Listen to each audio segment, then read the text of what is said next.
I'm Don, and my wife is Carla. We've been married for 8.5 years and have 2 kids, an 8-year-old named Steve and a 4-year-old named Lori. Carla was pregnant when we tied the knot, and Steve was born 6 months after our wedding. Most of our friends and family didn't make a big deal about us getting married, except for Carla's parents. They were, naturally, disappointed in their daughter, but they made sure to point the finger at me. I was the one who got her pregnant, and I'm the guy who supposedly ruined all her opportunities. I never matched up to the man they envisioned for their daughter, and I never will. They believed she had to settle for me, and that really got to me.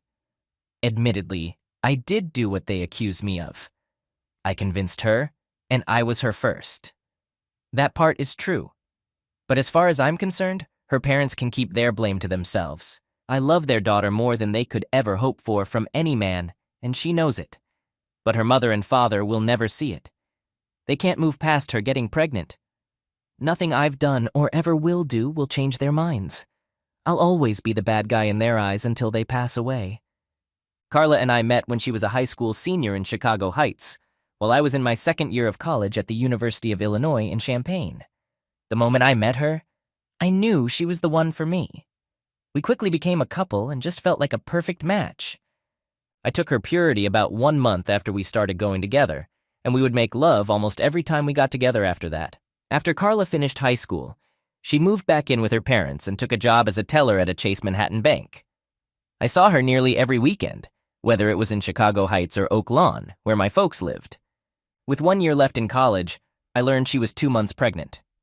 We quickly organized a wedding and got married in November, and, as I mentioned, Steve came along 6 months later in May. I completed my degree just 2 weeks after Steve's birth and landed a job in airport security at O'Hare Airport. Carla stayed with her parents until I graduated and secured my job. We had everything set up in our deplaned apartment and moved in right after my graduation. Finally, we were together as a family, and for the next 8 years, life was blissful. Better jobs, a new house, Steve growing up quickly, a satisfying marriage, the arrival of Lori, and both kids thriving. We were content. Promotions, more income, and increasing happiness followed. But let's move on to why I'm writing this story. All that happiness was about to change. I went through several unhappy months in my life. My wife and I were having a bit of a tiff about who was preventing the other from getting enough sleep. I'd tell her she snored and woke me up, and she'd say the same about me. She refused to believe she snored at all. But she had this annoying squeaky little snore that never failed to wake me. Once I was awake, I'd have to endure that squeaking for an hour before she'd stop, and I could fall back asleep. I know I probably snore too, as I catch myself doing it now and then. She might lose sleep as well, but it felt like she was solely blaming me, which didn't sit well. I already took enough of that from her parents, so I didn't feel I should have to take it from her too. To address the problem, I brought home a voice-activated recorder from work and set it up on the nightstand beside our bed. In a lighthearted tone, I told Carla that we'd discover who snores and who doesn't. The following morning, we both awoke simultaneously. After a sweet morning kiss, we rewound the tape and listened. Indeed, my snoring resembled a chainsaw, and she teasingly pointed out, "See what I have to endure?" It didn't take long before we distinctly heard her snoring too, sounding like squeak, squeak, squeak, occurring in the pauses between my chainsaw-like snores. Carla gasped and shot me a surprised look that led to a hearty laugh. She exclaimed, "Oh my goodness, I'm terrible." We burst into laughter and she said, "Honey, we both need to work on this so we don't banish each other from the bedroom." I concurred, saying, "Yes, you definitely need to work on that squeak." I was just relieved not to be the sole bad guy. She playfully smacked my arm and apologized. "Honey, I'm sorry I placed all the blame on you. I can now see that we're equally at fault." I pulled her close for a warm and affectionate kiss and hug, followed by some intimate moments. By the time we finished, both kids were awake, and we ended up running late for work. As you can guess, what happened next is a classic case of the recorder being forgotten. A couple of days passed, and she requested that I come home early to look after the kids because she had a meeting at the bank. I spotted the recorder and couldn't resist the temptation of playing it. I wanted to hear the evidence of her snoring, but instead, I stumbled upon something entirely unexpected. The tape contained the sounds of us making love. What came next was a devastating revelation. She had been unfaithful in our marital bed. She had brought another man into our sacred space. Not much more needs to be said. As soon as I discovered the tape's contents, I reached out to our neighbor, Judy, and asked if she could watch the kids for a while because I had a major work project that required my full attention. Judy had no prior commitments, so she gladly agreed. I escorted the kids over to her place, instructed them to behave for Judy, and assured them I'd be back when dinner was ready. They were quite content to spend time with Judy and play with her kids, who were nearly the same age. After returning to the bedroom, I resumed playing the recording. "Oh my goodness, Steve, it's been too long since you've been close with me.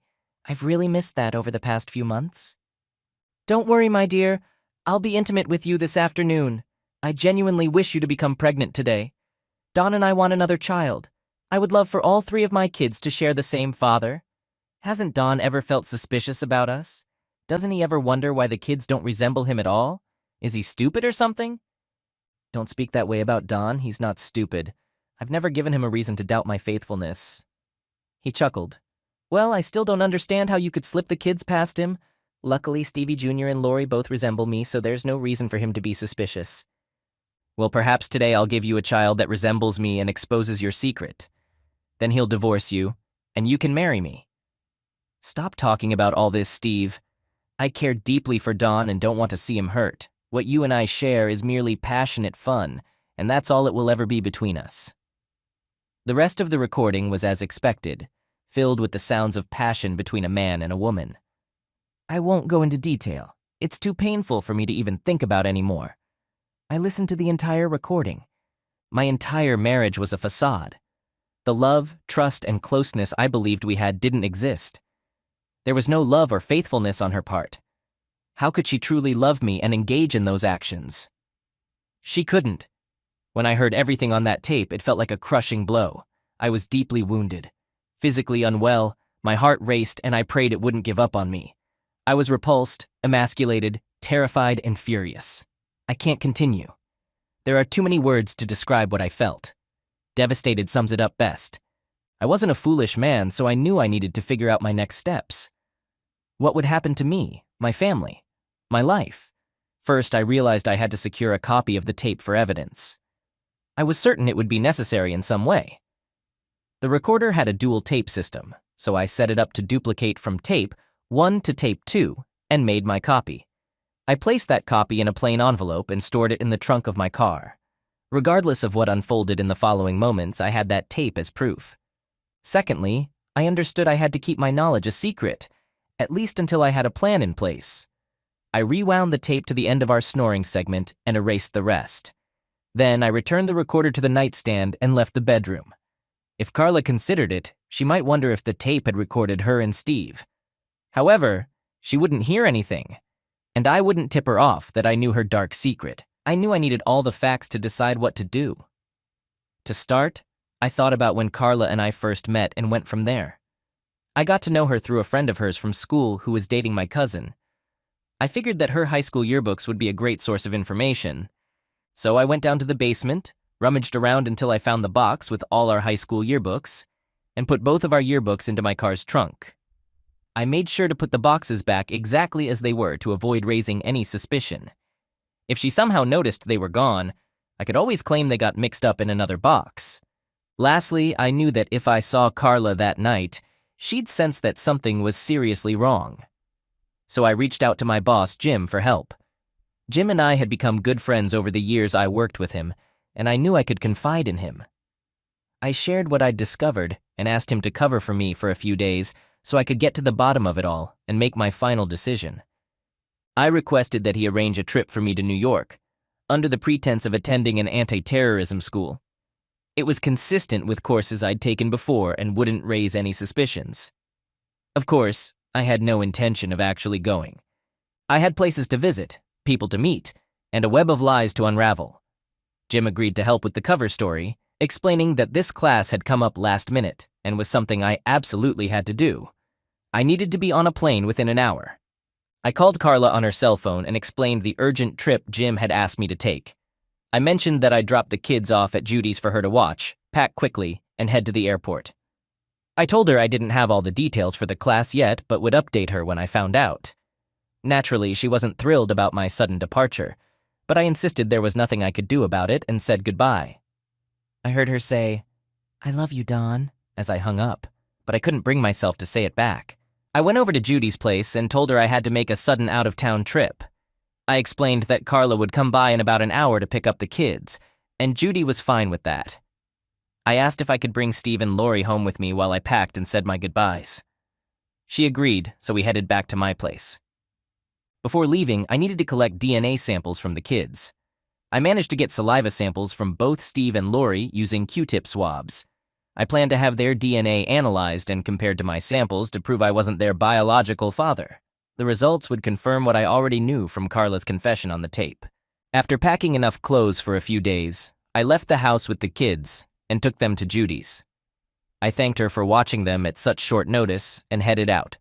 I drove to a hotel in Harvey, another suburb on Chicago's south side. It was far enough from Chicago Heights to avoid running into Carla's family, but close enough to use as a base for my investigation. After checking in, I picked up some beer and got drunk. Seemed like the only way to cope. Why lie awake in pain and hurt? Why relive it all in my mind all night? Getting drunk was my escape. The next morning, I felt terrible. It was past 11 a.m., and I thought I might not make it to noon. My head pounded, and my stomach churned, so I did the only logical thing. Had a couple more beers. Oddly, it turned out to be the right call because the next time I woke up it was 3 p.m. and I felt a bit better. I ordered coffee and toast from room service. While waiting, I showered and dressed in clean clothes. The coffee hit the spot, and I managed to keep the toast down. Now what was I going to do with the rest of the day? I checked my cell phone for messages and found 3 of them. The first was from Carla, and she was upset that I hadn't called her when I arrived in New York. She couldn't reach me because she didn't know where I was staying. She wanted me to call her as soon as I got her message. The second call was also from Carla earlier in the morning, and she was really mad at me now. I hadn't called her last night or this morning, and she was clearly irritated. I didn't care, though. I planned to give her a big excuse when I finally talked to her. I knew I had to talk to her soon, but I would delay it a bit more. After all, she was already angry, so how much angrier could she get? I actually laughed at the absurdity of it. The third call was from Jim and came just a few minutes after Carla had called. He told me she demanded to know my whereabouts and what was going on. He mentioned that I owed him big time for dealing with her, and I agreed. He explained to her that he had no more information than she did about where I was, since he didn't know the hotel. He also told her about the seminar being held at a conference center at JFK Airport, suggesting she could try to reach me there. But we both knew the bureaucracy of airport security, and even if I was there, it would be nearly impossible for her to locate me. In reality, since I wasn't there, it was even more impossible, so I felt safe until I called her. I figured I had a couple of hours to work on my project before she got home from work. I sat down with my laptop and started working through my checklist. I listed everything I already knew and noted the details I needed to fill in. I went through her yearbook and made a list of every person who had written in her junior or senior yearbooks, cross-referencing them by class year. I also called her high school and inquired about a reunion book for her upcoming 5-year reunion. The administrative assistant was quite helpful and offered me a copy of the 10-year reunion book as well, which was coming up soon. I asked if it was available electronically and provided my email address for her to send it to me. 5 minutes later, I had the list and began matching the names from the yearbook with their married names, spouses, addresses, and phone numbers. Let me tell you, it was a goldmine of information. I had the most up-to-date list I could have hoped for. I even knew details like the names of children, pets, hobbies, favorite foods, and so on for all of Carla's classmates. I also discovered that Carla had submitted our current information, including our 2 kids, with a footnote that read, "Hopefully number 3 will be on the way soon." At this point, I was pretty sure Carla would be back from work, so I decided to make the dreaded phone call to her and endure her anger for a few minutes. It had been creeping into my writing lately, didn't it? Well, that's because I no longer cared about her feelings. I blamed her for how I felt. So I wasn't going to worry if my sarcasm showed through a bit. She'd just have to deal with it. So I gave her a call. "Dawn, where the hell have you been? Why didn't you return my call last night or this morning? What the hell is going on anyway?" She was on a rant, but it didn't surprise me. I knew she would let it all out, so I let her. I explained that when I arrived it was very late, and I didn't want to call and risk waking up the kids. I admitted I had felt sorry for myself and ended up getting quite drunk. By the time I woke up, it was too late to call this morning. I also mentioned that I had been rushing to set everything up for the next few days. I told her I stayed at the Hilton Gardens Hotel at JFK Airport last night, but could only get a room for one night. I had to find a new hotel for the next couple of nights. I advised her to keep calling my cell phone, as it was the best way to reach me, but I wouldn't have it on during my classes. My plan was to create the most significant window to miss her. I knew I needed to make anonymous phone calls while I was in town, so I decided to buy one of those disposable cell phones for the purposes I had in mind. I headed to the nearby pharmacy and picked up a track phone, which was quite reasonably priced and wouldn't be traceable. It was the perfect. By the time I hung up the phone, it was nearly 6 p.m., and surprisingly, I was feeling quite good and getting hungry. I had spotted George's Rib House on my way back to the hotel and decided to stop and grab a bite to eat. Once I got back to the hotel, it was time to gather some facts. I started by going through Carla's senior yearbook, page by page, person by person. I compiled a list of everyone who had written comments in her yearbook and typed in the comments they had made. I set up a code system to categorize the types of comments. First, I used M or FM for each person. Friend was the code for those who seemed to be friends. If the person was a girl from what appeared to be Carla's close circle, I used girlfriend. For those who might have been dated or had more intimate comments, I used boyfriend. Negative comments got labeled as non-friend. Once I finished, I had a list of about 40 names, including roughly 30 females and 10 males. I organized the list first by gender code and then by other codes. In the male category, I found 5 boyfriends, 4 friends, and 1 non-friend. Among the boyfriends was Steve Wilson, who I suspected was my prime suspect, but I needed to be sure before concluding anything. I was determined to find out. The non-friend, a guy named Gil Roberts, seemed like a promising source of information, hopefully due to some unpleasant history with Carla, or perhaps a dislike for Steve. In the female category, I had 3 girlfriends, around 25 friends, and 2 non-friends. All 3 of the girlfriends had been bridesmaids at our wedding, so I knew I had to be cautious around them. I figured a couple of the friends might have some useful information, and, again, I planned to focus on the non-friends. People tend to spill more information when they didn't particularly like someone, and I was counting on that. I took my list and cross-referenced it with the reunion booklet, including married names if available, addresses, phone numbers, spouse names, children's names, hobbies, interests, and so on. I even added occupations and places of employment when I could find them. Not everyone provided the same information, but there was a wealth of data to work with. I figured the more details I had, the better my chances of getting the full story on Carla and her lover. By the time I finished compiling this information, it was a little past 10 p.m., and I'd had enough for one day. I planned to start early the next morning, hoping to wrap up my investigation by day's end. So I decided to call it a night and get some good rest. As I was turning down the bed covers, my cell phone rang. Glancing at the clock, I saw it was only 10:30 p.m., and I knew the kids were already asleep, and Carla had probably finished watching the evening news and was about to go to bed herself. I picked up the phone, wondering what she wanted to talk about. "Hi, Dawn. I thought maybe you'd call me tonight after getting settled," she said. "Well, I did consider it, but the last time I called you, I got quite an earful. So I thought I'd wait and see if you wanted to talk to me," I responded. "I'm sorry I got snippy with you earlier," she apologized. "I was just upset because I couldn't reach you. This whole trip of yours seems a bit strange, and I guess I was feeling a bit insecure. Will you forgive me?" "That doesn't exactly sound like forgiveness, honey," she shot back. "Well, maybe I'm a little ticked off myself considering how you've treated me," I replied. She fell silent for a while. I didn't know if she suspected I knew something or not, and to be honest, I didn't really care. I also wasn't sure if she was reflecting on the things that had damaged our marriage, but I kind of hoped she was. After a moment, she said, "Well, I guess I'll let you go then. Dawn, I'm sorry. I love you." I responded, "I'm sorry too. Good night, Carla." I managed to get some sleep that night, although it was somewhat restless. At least I didn't have to listen to her snoring. However, it saddened me to think about it. She was so adorable when she first realized her snoring was awful. We had laughed so hard about it and then enjoyed a fantastic morning together. Recalling what happened afterward and what might never happen again broke my heart once more, and I drifted off to sleep by default. Update. The next morning, I got an early start with my lists.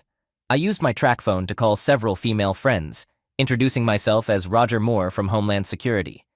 I explained that I was conducting a background check on Don Phillips, who might be joining the Chicago Area Anti-Terrorism Task Force.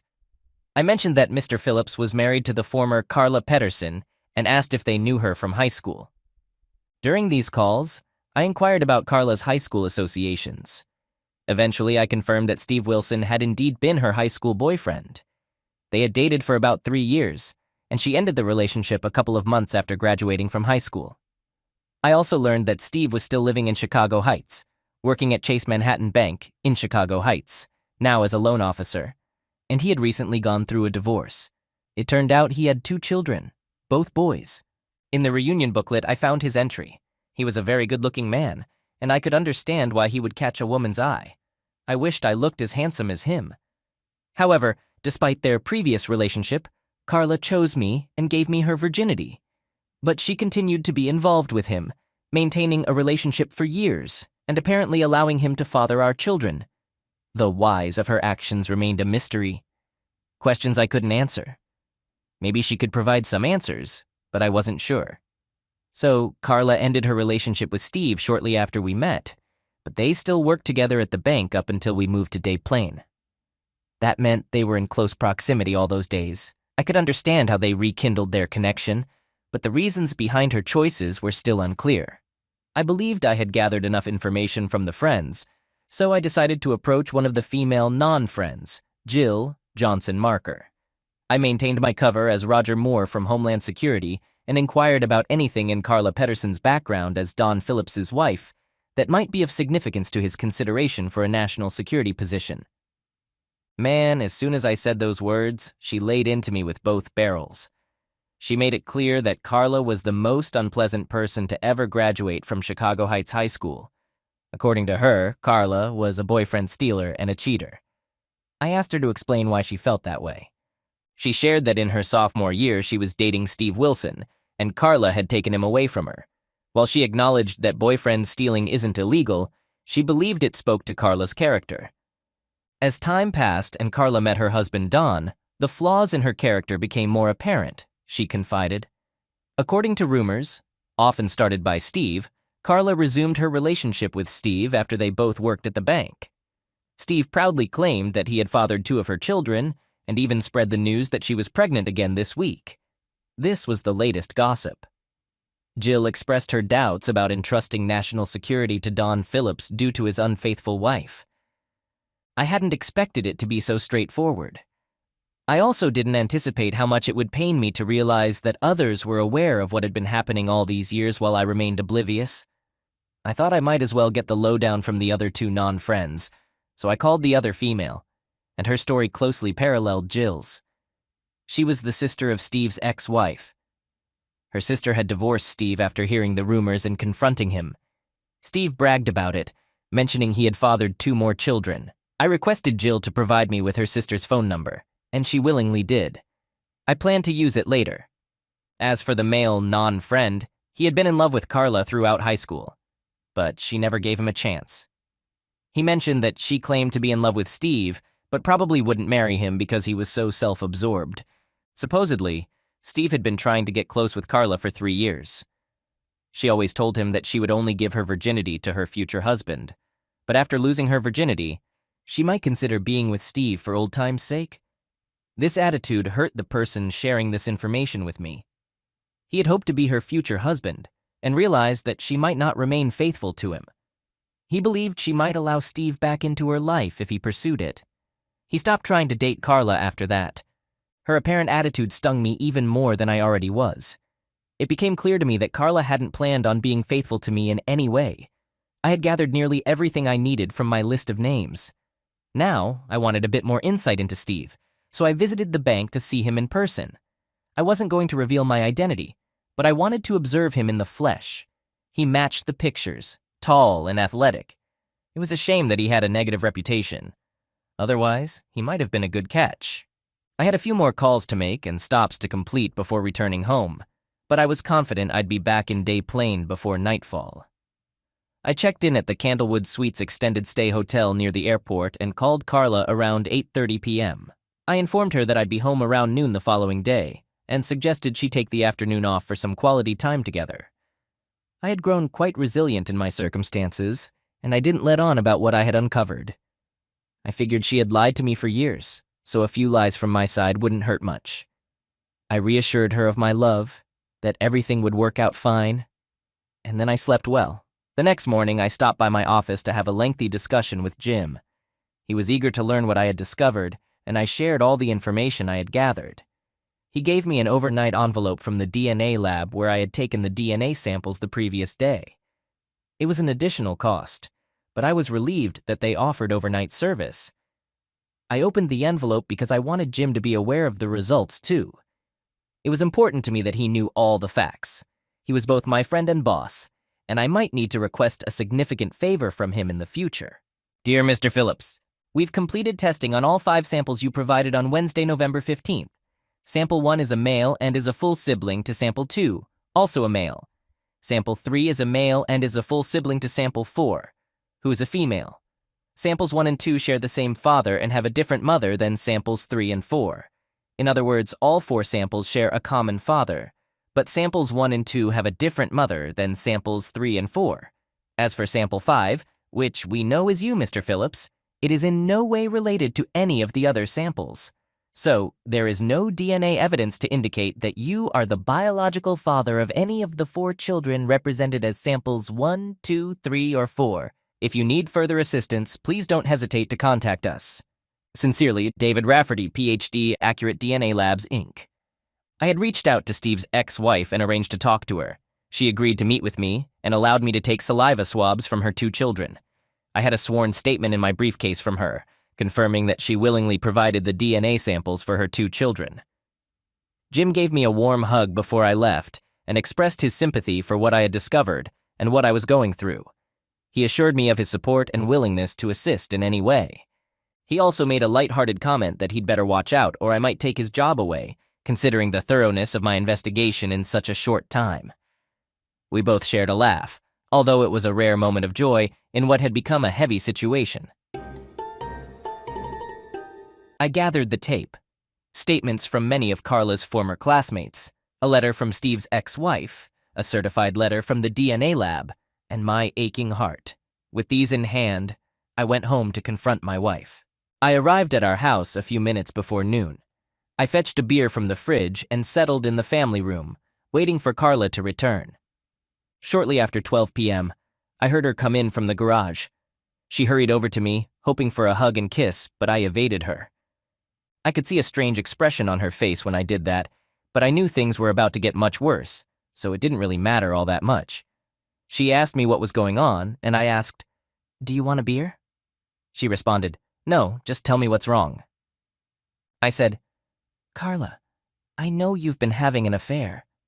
She started to speak to deny it, but I raised my hand to stop her. I told her, "I don't want to hear a word from you right now. I know you've been having an affair, and I have evidence.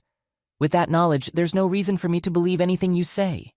So don't continue to lie to me and claim you haven't been. Just sit on the sofa and let me explain how things are going to be. That's all I want you to do right now. Don't talk, don't cry, don't deny, and don't apologize. Right at this moment, none of that matters. Just sit and listen to me." Her face turned pale, and I could see fear in her eyes. I asked her again if she wanted a beer or at least some water, and she chose a glass of water. I got it for her and pulled up a chair across from her so I could sit and look her in the eye while I shared my thoughts. "Carla, I know you're having an affair. I want you to know that I have plenty of evidence to back it up. I want to make it clear that I'm not lying to you. To be fair to you, I want your actions moving forward to show that I'm fully aware of everything. It's in your best interest to believe this. If you doubt me, you're likely to make mistakes, and you won't like the consequences. Here's what's going to happen. Today, I'm leaving this house. I'll be packing up everything I might need for the next month, and I'll be moving out. Yes, for the next month. I won't be living here. We'll still be legally married, But I won't be residing here. When I mentioned this, she gasped and started to whimper, but she didn't openly cry or attempt to speak. I continued, during that month, you have two important things to do. First, you must decide if you love me and if you want to continue being my wife. Regardless of my decision, you need to make this choice. If you don't love me or don't want to be my wife, nothing else matters. So you must make this decision. But I don't want to hear it today. Take the time to think about it, and after 1 month, you can let me know. Not before. Secondly, you need to put in writing all the details of your betrayal of our marriage. I loved the Carla I knew, the one I married. I have to tell you that I don't love the Carla I now discover because I don't even recognize who you've become. So every single aspect of your affair or affairs needs to be disclosed to me. I want to know who you had this affair or these affairs with. If it was just one person, I want their name. If there were multiple people, I want all of their names. I want to know why you had this affair or affairs. What did they offer you that I couldn't? I want to know when they started, how often they occurred, where they happened, what you did, and what you said. I want to know what you gained from these affairs. I want every detail, Carla. Don't leave anything out. I want to get to know the real you, the woman you truly are. I've lost the image I had of you, but if I'm going to have any shot at saving our marriage, I need to understand who you've become. Remember this, Carla. I have concrete evidence. That said, do not omit any details, and don't even think about trying to deceive your way through this. If you lie to me, I can guarantee it's over. If you tell me every truthful detail, there's a chance we could salvage our relationship. I said a chance, no promises. Don't read more into it than that. I could see the panic intensifying in her eyes, and I was fairly certain she grasped the seriousness of the situation. If you find you can't or don't want to tell me the truth, just let me know by the end of the month, and we'll end our marriage as swiftly and painlessly as possible. Right now, the ball is in your court. You have all the decisions to make over the next month. When you've decided on your feelings toward me, and whether you want to remain married to me, you can email a message to me at my work email and attach your written account of your betrayal. I expect both of those exactly 4 weeks from today, no sooner and no later. Also, if I ever discover that you resume your affair at any point in the future, our marriage will be immediately terminated. Ensure you understand that. Now, concerning the kids, do you want them with you for the next month? Or would you prefer I take them? Either way is fine with me. If you want them, I'll visit them every Wednesday night. I'll pick them up from the babysitter and have them until 8:30 p.m., then bring them home. I'll call you upon arrival so you can come get them, and I know you're here. On weekends, I'll have them on one of the 2 days. You work out the schedule that suits you best, and I'll adhere to it. If you don't want the kids, I offer the same schedule to you as I've proposed. You can collect the kids from the babysitter on Wednesdays, and I'll pick them up here at 8:30 p.m. You can have them on one of the 2 weekend days each week, and I'll bring them to you on the chosen day. I'm going to start packing my things now, and once I'm finished, I'm leaving. Please decide about the kids before I go. With that, I exited the room and went upstairs to pack a few bags. While I was packing, I could hear her sobbing downstairs. But by the time I returned, she had regained some composure. Her eyes were red, and her makeup was smeared, but she seemed more in control. Don, I know you don't want to hear this. You're right, I don't want to hear it. Follow my instructions or we can end this fraudulent marriage right now. Do you want to keep the kids with you, or should I take them? I want them with me, she cried. Okay, then I'm leaving. I'll call you tomorrow to discuss the schedule for picking up the kids on Wednesdays and 1 day each weekend. Goodbye, Carla. And I left. The month passed relatively quickly. I took Steve and Lori out to dinner every Wednesday night and then back to my hotel suite. Lori, being so young, didn't know much about what was going on, but Steve had some inkling that something was amiss. He asked me why I wasn't at home, and I explained that his mother and I were dealing with some marital issues and trying to work them out, so it was best if I stayed away for a little while. I reassured him to be patient and not worry about us, emphasizing that both his mother and I loved him and Lori very much. Steve seemed satisfied with my answers, and I left it at that for the time being. I saw Carla each time I dropped off the kids at the house. She'd come to the front door to greet them and ensure they entered the house safely. Once she started walking toward the car to talk to me, but I simply held up my hand to stop her and drove away. I could see her face in tears as I drove away, and she remained in the doorway. Exactly 1 month to the day after our confrontation, I received an email from Carla. Her message read as follows. Dear Don, I want you to know that I am deeply sorry for the pain you've endured. I love you, and I want to be your wife. Please call me after reading my letter and decide to come back to me. I want to spend the rest of my life with you. I need you and your children need you. Love, Carla.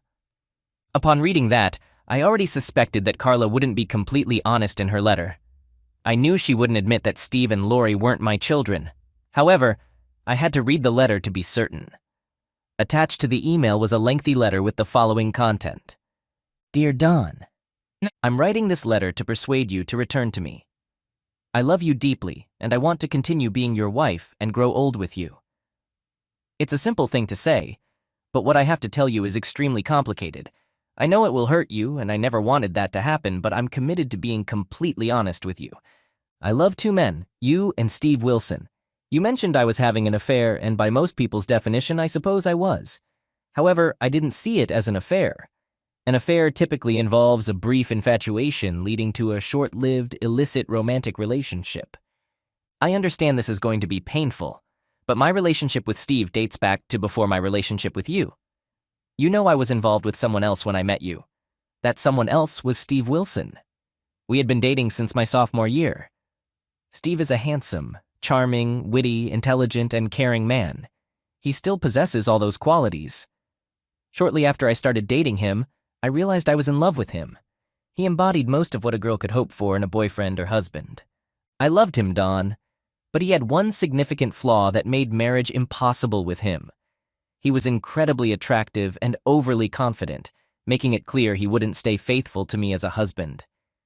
Despite my love for him, I knew I could never marry him, and I was determined to preserve my virginity for my future husband. He persistently tried to persuade me otherwise, and although part of me was tempted, I held my ground. Then I met you. In a short time, I realized I loved you and wanted to marry you. The issue was that I didn't stop loving Steve. I loved you both differently yet similarly. It's hard to explain, but that's the closest I can get to describing my feelings. Steve continued to pursue me despite knowing about you and my love for you. I once told him that maybe, after I gave my virginity to my future husband, I might consider having closeness with him before marriage. He found it odd, but didn't press the matter. After we made love, he could tell that something had changed. He kept asking for the opportunity I had offered, and we weren't married or even engaged. Even though I knew you were the man I wanted to marry, Dawn, I gave in. I allowed Steve, and in truth, I wanted him to be intimate with me. I loved him alongside my love for you. I became pregnant, and I was certain it was Steve's child, not yours. But I wanted you to be my husband, not him. I can't believe I did all of this to you, but I did. From that moment forward, I know I betrayed your trust. I informed you about our impending baby, and you married me. You never questioned the child's paternity since you were the one who took my virginity. Little Steve looked like me, so there was no doubt about that. I didn't stop seeing Steve when you were away. We continued to meet every month or so. I remained involved with him even after our marriage. Loved you both. You were a fantastic father to Steve and continue to be for Lori. A woman couldn't wish for a better husband. My love for you kept growing each day, although I understand this won't make you feel any better. My love for Steve remains unchanged from what it was back then. I scrutinized you closely for a couple of years, almost hoping you would be unfaithful so I could somehow justify my actions. But you never seemed to cheat on me as far as I could tell. You embodied everything a woman desires in a husband, and I was glad to have you even if I didn't deserve you. I'm aware I'm dragging this out, but I'll continue and tell you the rest. You wanted me to explain many things, so I indeed provide all the details I can. Who is Steve Wilson? The answer is Steve Wilson. Why? Because I love him. Where? We met in various places, his home, here, hotels and motels. We would meet at restaurants, parks, and in our cars. When? I don't remember all the dates and times, but it was once a month or every other month from then until now. We just made it happen when we could. We made love. We played and we played. We talked, We kissed and we hugged. He did things with me that you and I had not done. I didn't really want to engage in those activities, but I permitted them with him because I had such limited time together. Don, he loves me as well. I saw it as a small consolation because I was your wife living with you, while he only had me for brief periods. Steve eventually got married. It didn't last because, just as I expected, he cheated on his wife. He was involved with me and other women too, which his wife discovered, leading to their divorce. He urged me to divorce you and marry him, but I made it clear that I would never divorce you. I knew he would cheat on me, and it's amusing how the standard I demanded in a husband's character was much higher than the one I exhibited as a wife. I deeply regret that. Don, I know this is already too much, but there are 2 more things you need to know. Steve is also Lori's father. I'm pregnant, and I'm fairly certain it happened the last time Steve and I were together. This means that all 3 of our children have Steve as their biological parent. I thought it would be best if they were all true biological siblings, leaving no doubt. However, you are, and always will be, their father. You've loved and cared for them, while Steve hasn't even met them all these years. He doesn't want to be their father, and I don't want him to be either because I want you to be their father. I'm deeply sorry that all of this occurred and that you've been so terribly hurt. If I could undo it all, I would.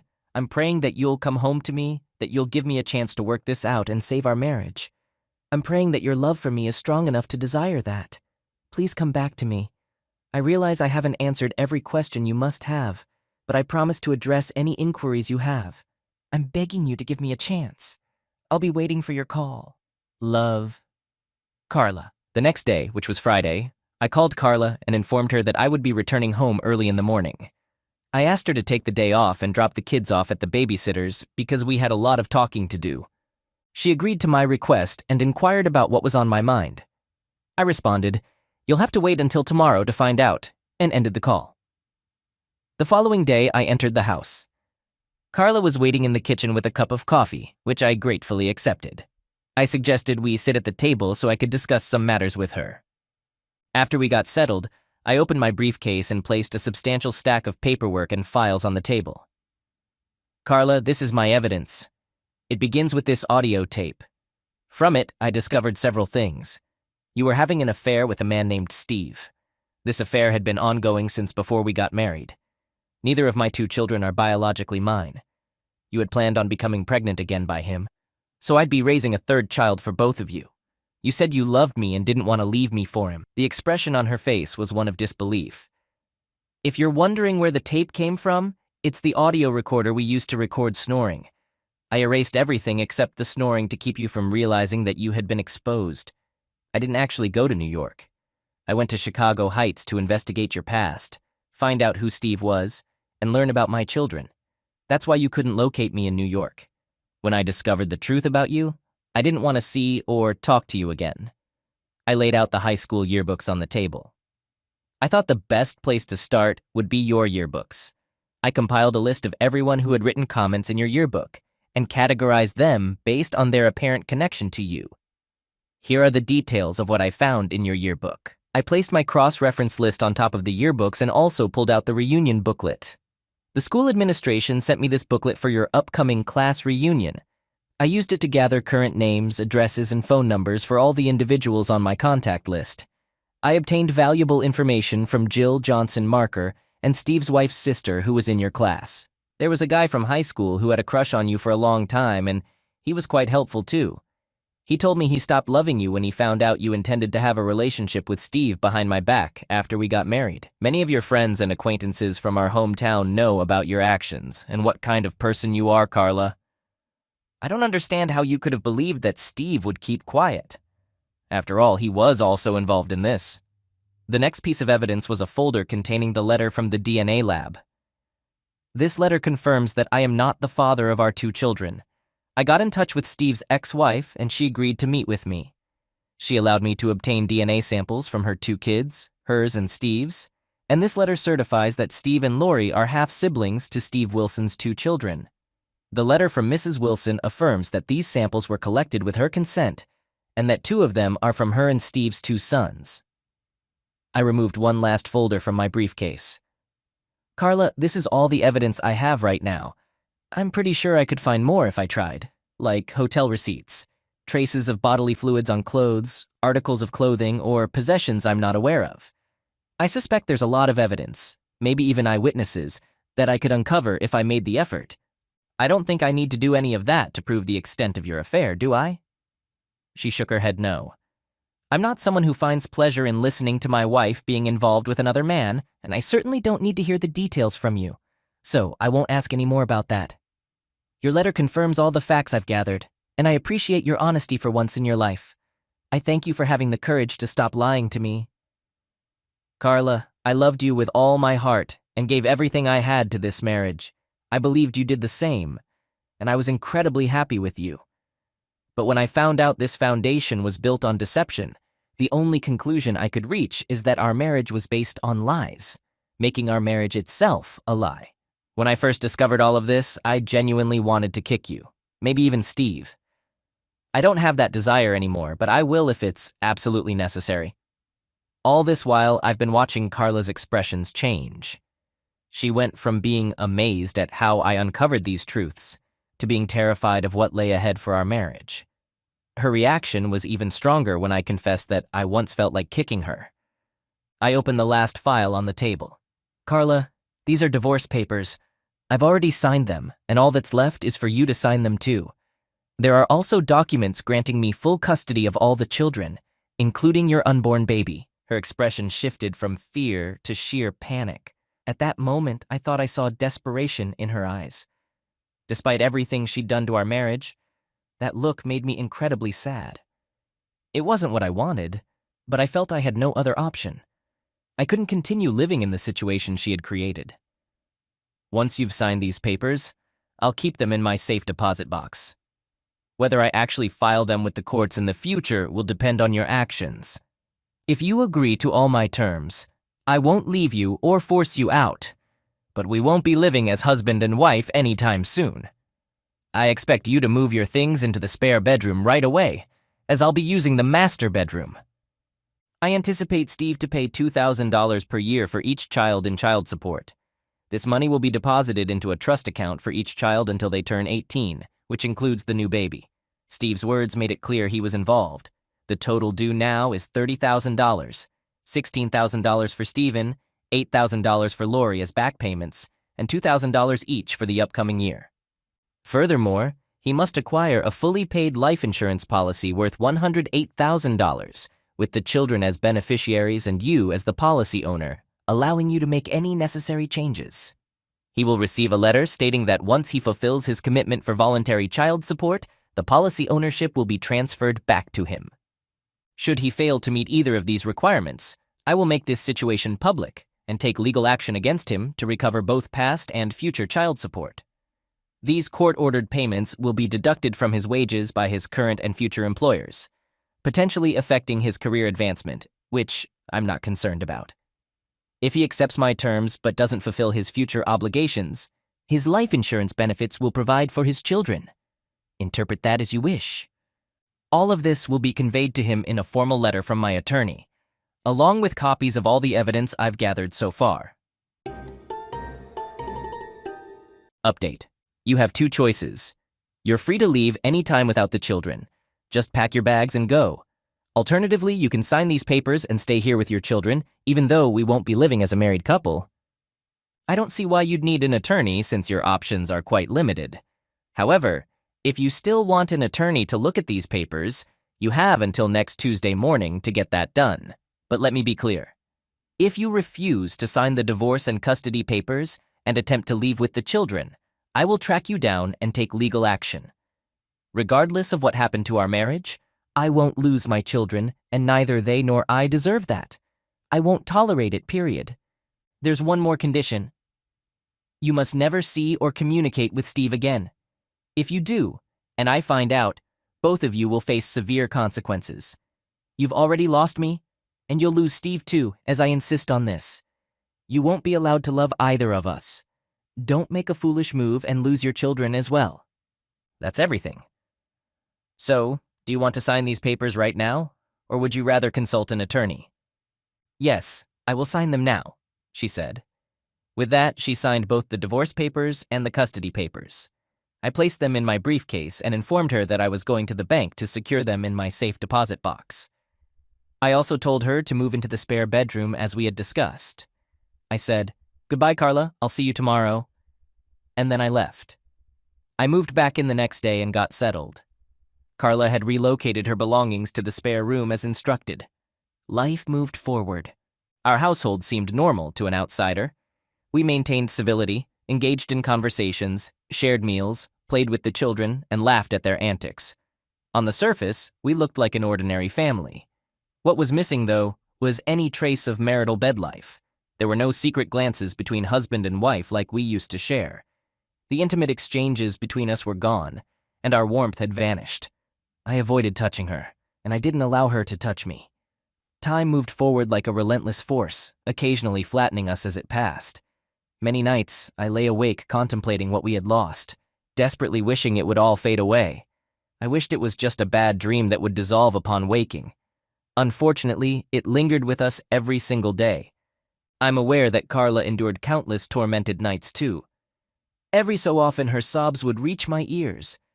In the past, her tears would have torn me apart. There was a time when I would have done anything to restore her happiness. After hearing her cry, I would return to my bed and ponder how I had become cold and emotionally detached. I knew I had changed, turned into someone I was far from proud of, but I no longer cared. I had stopped feeling her pain and, frankly, had trouble even recognizing my own. Over the next few months, Carla made repeated attempts to engage me in conversations about her actions. She hoped we could talk it out and find a way to happiness once more. I responded bluntly, making it clear I wasn't interested in hearing more about her betrayal and that there was nothing she could say to make it right. Every time I rejected her, she retreated into herself, and her room would be filled with her cries. During this time, Carla's body was undergoing changes as her pregnancy advanced. One Friday morning, she called to inform me that she was in labor. I rushed home to take her to the hospital, and 3 hours later, she gave birth to a healthy baby girl.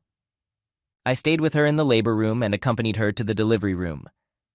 I even held her hand while she endured the labor pains and the process of childbirth. When Carla asked me what name I wanted for the baby, I suggested Grace, so we could call her Gracie.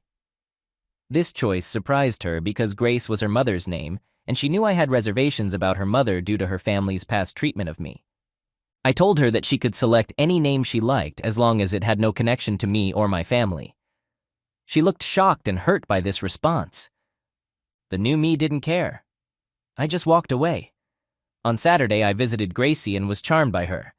She was absolutely precious, and it only took a few moments for her to win my heart. I fell in love with her, and it left me questioning how this could happen. How could I fall in love with another man's child? It had happened twice before with Stephen and Lori, although I didn't know they weren't my biological children. How could it occur again? I couldn't explain it, but it did. On Sunday, I went to the hospital to pick up Carla and Gracie to take them home. Carla's mother and father were in her hospital room when I arrived. Grace confronted me, asking why I hadn't visited Carla on Saturday when I came to see Gracie. I expected Carla to say something in my defense, but she remained silent. Carla had a tear in her eye and turned away from me when I held her gaze. I couldn't believe she allowed her mother to attack me once again. I felt deeply disgusted and furious. I told Grace that what I did or didn't do was none of her business, and if she wanted more information, she should ask her daughter. She pushed back, claiming that I had no right to speak to her that way because she was my wife's mother, and it was her concern. I turned to look at Carla again and she raised her head, eventually saying, "Mom and Dad, just leave it alone. I think it's time for you to go, so Don can take Gracie and me home." Her father couldn't resist sharing his opinion before he left.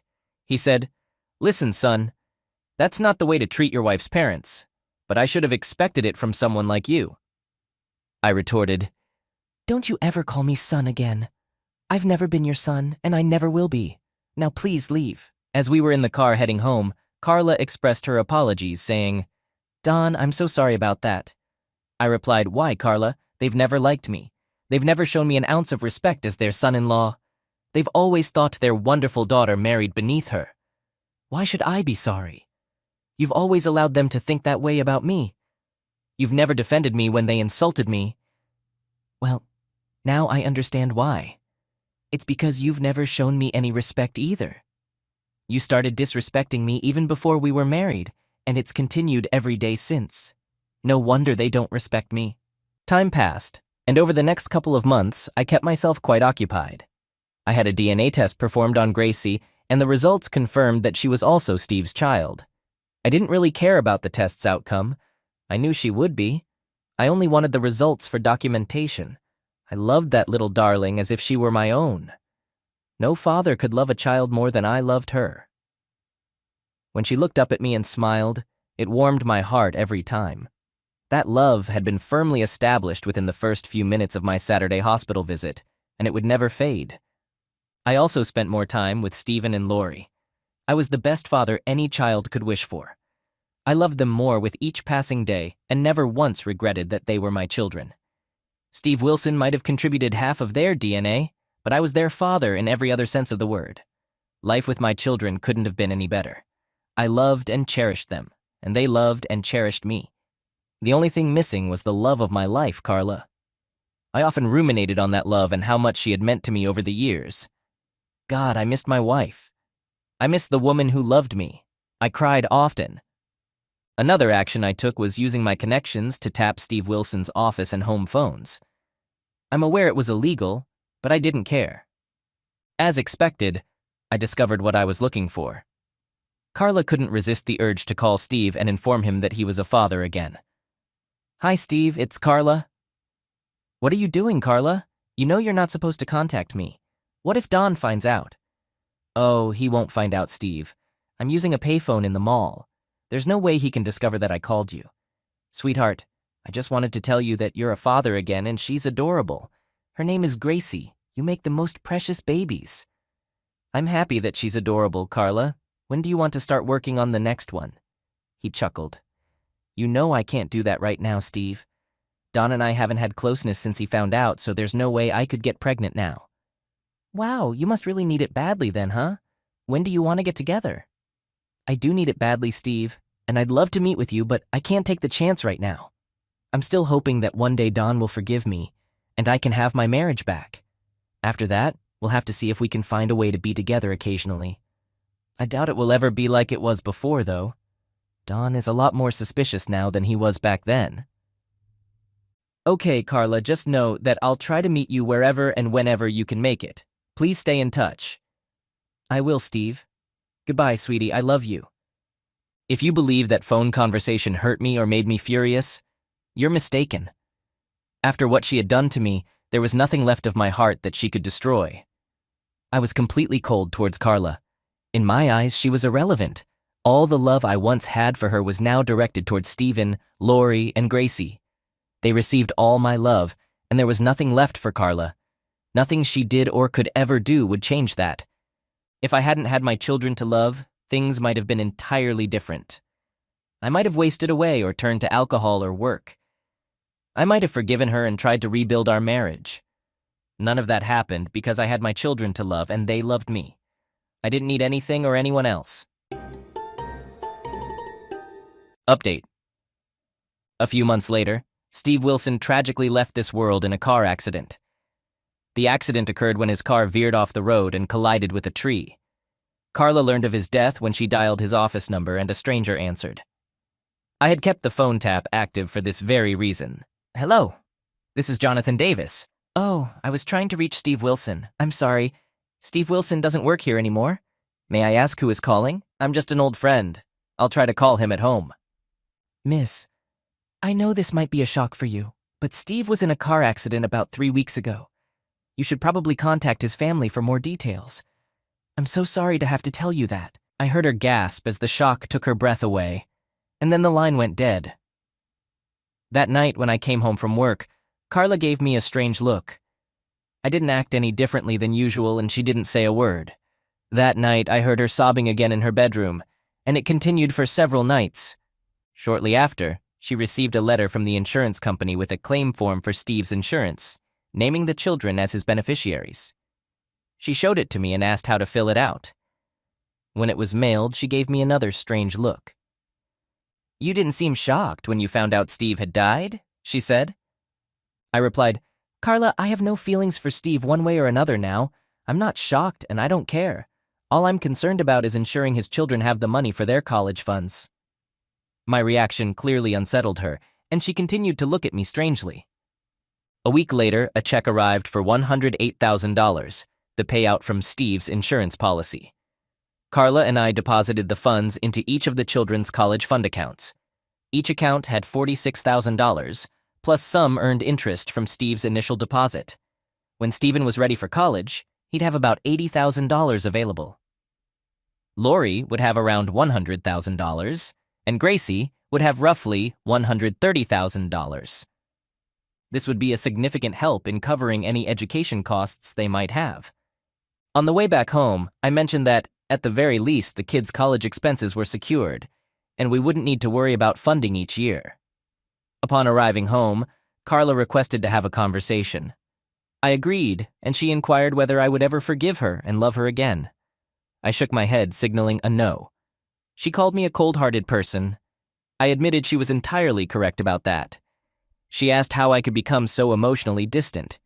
I explained that I had never been that way in the past, and was confident that her actions towards me had caused me to become this way. I assured her that I didn't feel the same emotional distance with my children, and she recognized that she didn't see this side of me when I was with them either. I stated that it was evident that genuine love or respect for me had never existed, and she had only been utilizing me all these years and would continue if given the chance. Then she surprised me by asking if I had played a role in Steve's death. I was certain she suspected it from the moment she learned. I nodded in agreement. She inquired why, and I explained that I had tapped into his work and home phones, eavesdropping on her conversations with him. I told her that I had overheard everything, including her discussions about him becoming a father again, and even her considerations of a potential reunion, albeit not immediately but perhaps later after things had settled down. I stated that it was evident that genuine love or respect for me had never existed, and she had only been utilizing me all these years and would continue if given the chance. She wondered if her end was near. I nodded in agreement, affirming that it was only a matter of time. 2 months later, she grew weary of waiting and took her own life. Tears welled in my eyes, not for Carla.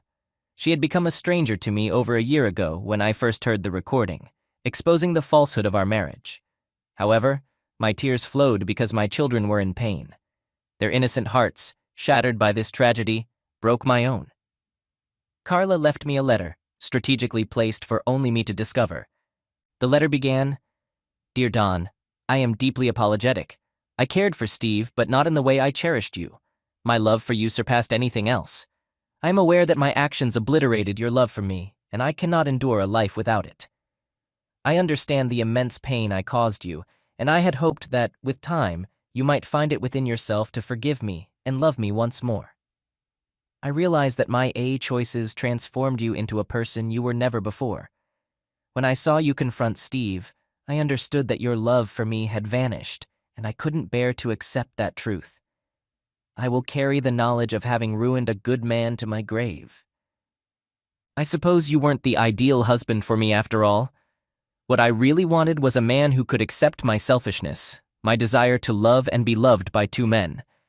I don't blame you because it's an unreasonable thing to ask of anyone, but that's what I longed for. I lacked the strength to release myself from Steve's love. I should have, but I couldn't.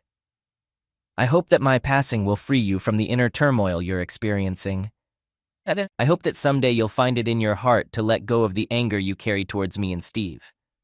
I pray that you'll eventually forgive yourself for the person you became and for your actions towards Steve. I also know that the bad feeling is never around when you're with your kids. I can see the love and admiration in your eyes, and it makes me happy to see them loving you back. When you look at the kids, I hope you can see a part of me in them and love them a little more for it. I hope that one day you'll love me again through your love for them. I'm really sorry, Don. Please forgive me for this last action. I just can't handle it anymore. I love you, Carla." This time I cried genuinely. The bad feeling went away as she had hoped for. I cried for the friend I lost, who would never share laughter or tears with me again. I cried for the lover who would never embrace me or love me again. I cried for the mother of my children, who wouldn't be a part of their lives, their joys, their weddings, their grandchildren, their achievements, or their setbacks ever again. I cried for the emptiness in my heart that was left when the hatred disappeared. I had filled that space with hatred to erase the love I felt for her, and now it was vacant. I cried for the life I had imagined with Carla, knowing it could never be replaced. And then I cried for my soul, realizing I had allowed myself to become less than human because of my hatred. I got rid of the letter. I went to the bank and got rid of all the proof that she cheated, except the DNA evidence that was kept in the safe deposit box. No one would ever find out about it unless there was a future health reason for my kids to know I'm not their biological father. In my will, I arranged for money to be put into a medical trust and appointed a medical trustee to manage it. The DNA results would be given to the trustee in a sealed envelope, only to be opened if there were any hereditary health issues. I'd do whatever it takes to keep Carla's memory positive and healthy for her kids and her family. No one else needed to know what she did. I never stopped Carla's parents from seeing their grandkids. They loved them and treated them well. I knew they held me responsible for their daughter's death. I could see it in their eyes, but they were smart enough not to bring it up. I guess they thought it was best to treat me well, or I might not let them see their grandkids. I wouldn't have done that, but I was grateful they didn't bother me. Over time, the emptiness in my heart began to fill with love for the kids and fond memories of Carla. Despite everything that happened, she had made me happy for 8 years, and I didn't want to erase that anymore. Eventually, I even forgave myself. It took a while, but it happened. I had 3 amazing kids, and they needed their father. I sat in the front row and watched Steven graduate from high school. He got his diploma from the school board president, who gave him a warm hug. Next up was her daughter, Jennifer. She got her diploma and a hug, too. Jennifer was Steven's girlfriend, and they'd been together since his first day of high school 4 years ago. I couldn't be prouder of him, and I couldn't help but think that Carla would be proud, too. I know I had tears in my eyes as they walked off the stage together, looking so grown up. Steven and Jennifer were both heading to the University of Illinois in the fall, and they were deeply in love. It was clear to everyone that they'd eventually get married. I was sure Carla would have liked Jennifer too. After the ceremony ended, they came down to the audience and gave me a big hug. I couldn't have been prouder of them. They both did really well in school and were great at sports.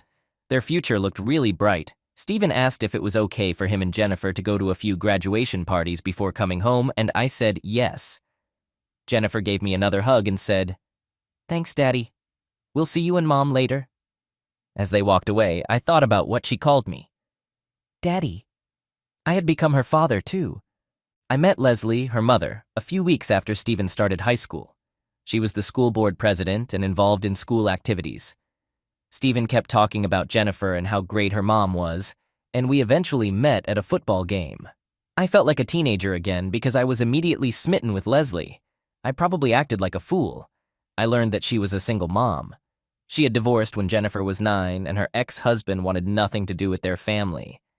After chatting for a while, I asked if she wanted to get coffee after the game, and she said yes. We spent a lot of time together, and a year later, we got married. I love her deeply, and she loves me back. For a long time, I didn't think I could ever be happily married again. But I am. For the past 3 years, we've been a complete family. She loves Steven, Lori, and Gracie as if they were her own, and I love Jennifer like she's my own daughter. I've learned that you don't need to be a biological parent to love a child. Leslie is aware of everything that happened with Steve and Carla. She knows all the actions I took during that time. I didn't want to keep any secrets from her if I was going to love her and spend my life with her. When I explained everything to her, I saw her expression change briefly. She mentioned that my revelation surprised her, but she believed I was telling the truth about the bad times being over, so she wasn't worried about our future. Our life together is amazing. I have a new friend, a new romantic partner, and a lifelong companion for all my dreams. My heart is filled with love for my new wife and our children. And yes, there's a small space in there for the good memories I shared with Carla. Steven has grown into a handsome young man, and while he resembles Carla somewhat as he ages, he starts to resemble his father more. On the other hand, Lori and Gracie are like mini versions of their mother. They are beautiful and charming, and I see so much of Carla in them that I can't help but love her for giving me these wonderful children. As they grew older, I shared with them as much as I could about their mother. I want them to know her as I once did, love her as I did back then, and understand that she loved them deeply. Just then, Leslie approached me, and my thoughts about the past were interrupted. She asked where Stephen and Jennifer were going. I told her they wanted to attend a couple of graduation parties before returning home. She smiled at me and suggested that if I hurried, we could head home and start working on the baby we had talked about.